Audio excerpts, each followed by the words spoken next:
Right, so if you have watched my live stream, thank you so much for doing that. But latest news is up here, so you do have to watch this one as well. First thing. Second thing, I will be live tomorrow again, 8 p.m. Indian Standard Time, so make sure you be a part of that. And your questions, my answers, and more importantly, your opinions will be getting a new platform. So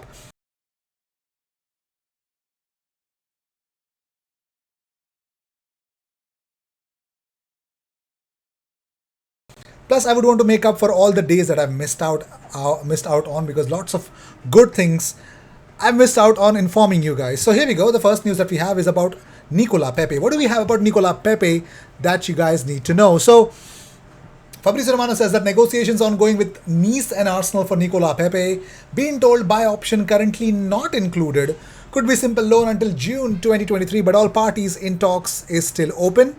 It's still open. Optimism also on club's side, but Pepe's salary is being discussed. That is the talking point, and that is the stumbling block as of now. We don't want to say that no, it's not happening, but it's gonna take a little while to discuss that. Also, Mark Irvine says Arsenal are resigned to take a massive hit on Nicola Pepe, who is set to join Nice on loan with an option to buy next summer for around 15 million pounds. Now, this is an old report from Mark Irvine. 15 million pounds with an option to buy. That's a huge hit Arsenal are supposed to take. Well, Saber Desfarges says that Nice are pushing to sign Nicola Pepe on loan from Arsenal. The obstacle for now in the negotiation is in his salary. So Mark Irvine believes that is the only one reporting about how it will be a there'll be a price tag set up of 15 million pounds for Nicola Pepe. That's a huge blow, man. Huge blow. If you, I don't personally believe it because he's the only one saying that. So let's see whether that will be true or not. But let's move on to other stuffs that we've got. And number one is, of course, we're going to talk about Pedro Neto. Now, why am I talking about Pedro Neto to Arsenal? What is wrong with me, you'd ask? Well, everything. But for now, Ryan Taylor Sports say that first, Arsenal are hoping that Nice cover the majority of Pepe's wages on loan. Just wanted to say that. Now, Ryan Taylor Sports says that from what I understand, Neto is not the only target on the Arsenal radar. Yeremy Pino has also been concretely monitored. Arsenal, contrary to reports, have not made a bid. Villarreal are open to a deal considerably lesser than his release clause. So he's an option that would work. Well, let's see. Let's see. But here's the bigger update regarding how it could benefit, how we could actually get Pedro Neto. Athletic.uk say that Mendes is the man at the center of Arsenal's move. His clients can appear to exist in their own transfer microclimate, but even allowing for the Mendes factor, Arsenal have to pay big to land Neto, who Wolves think will be bigger than Jota. So it has to be more than 40 million pounds. Oh, sir, it's going to be high. It's definitely going to be high. Let's see whether that will work on Arsenal's favour or not. But let's see. Let's see where we'll end up with this one. It's going to be tough. It's going to be tough.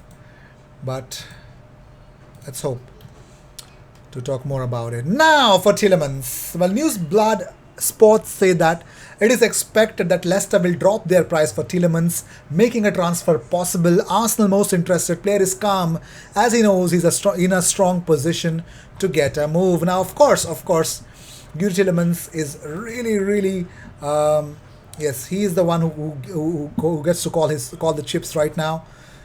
I'm pretty much sure he'll get what he wants. So they also say that this will be the week of truth for Yuri Tielemans. Leicester are expected to drop his transfer price, making a deal possible, especially for Arsenal. Tielemans is zen about a move as he is still in a strong position. Of course he is. What else do you think? Yeah, I'm pretty much sure he is. He better be. So yes, Tielemans still is going to happen. And talking about Hector Bellerin, so Barcelona, knowing that Bellerin prioritizes returning to Betis, is playing its cards and remains on the lookout in case Betis cannot accommodate him. Well, the issue is that, according to Adrian Sanchez, he says that Bellerin is the last option for Barcelona as they're not keen on his 5 million a year salary. Bellerin himself prefers Real Betis. Let's see. Moving on, so talking about Salah Eddin, well, yes, it looks like he's joined Hull City on loan. His agent shares this image. And not only that, this is the official confirmation. Yes, Salah Eddin Olad Emhan has joined Hull City on loan with an option to buy, confirmed a lot. First of all, congratulations to him and all the best for his future. If it works, if it doesn't work, come back to Arsenal. He's a great talent. It's been confirmed by James Benge that yes, it has an option to buy. So yes, there is a confirmation.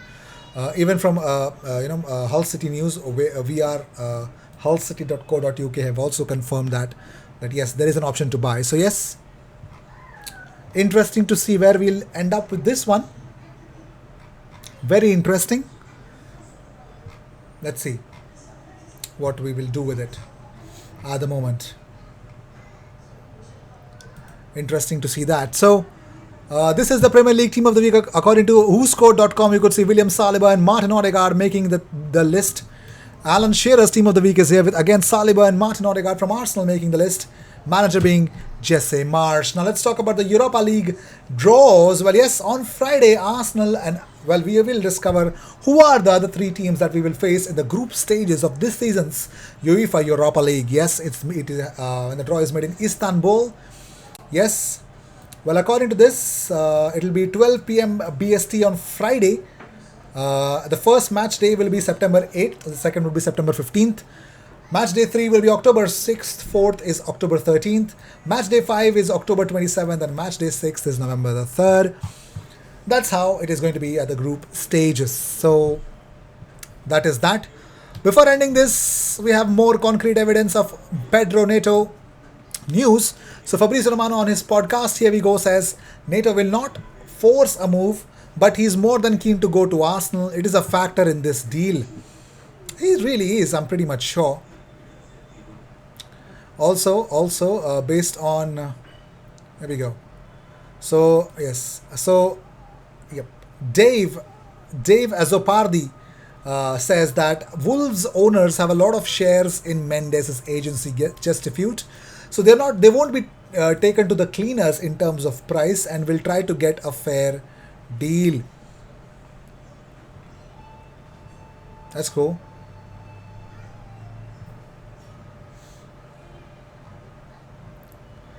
Also, he says that we would not be as good without Mendes, but fans feel it's a part of his power play. Now that he has signed players for Wolves, would expect to return the favor like selling Neto to Arsenal. Wow. Wolves do not have a major need to sell in order to comply with FFP, says Dave. And Tom Spears, who's a tier 1 news reporter for Wolves, he says that he says that it's an open secret that Mendes tends to have his own transfer economy with clubs conducting regular business with each other. Only reason I'm still considering the Neto deal is because of Mendes. Pedro Mendes is the guy who can get this deal done. So yes, it looks like Neto to Arsenal is looking possible. Let's see how swiftly Arsenal have moved and spoken to to Mendes. We'll see how this will pan out to be. So Pedro Neto and Yuri Tielemans is what you need to talk about. Yeremy Pino is on the horizon, but let's see whether that will work on Arsenal's in Arsenal's favor or not. With this, I'd like to end this episode. Thank you so much for tuning in. If you seek daily Arsenal content, the best place to be, consider subscribing. I'll see you in the next one. Cheers.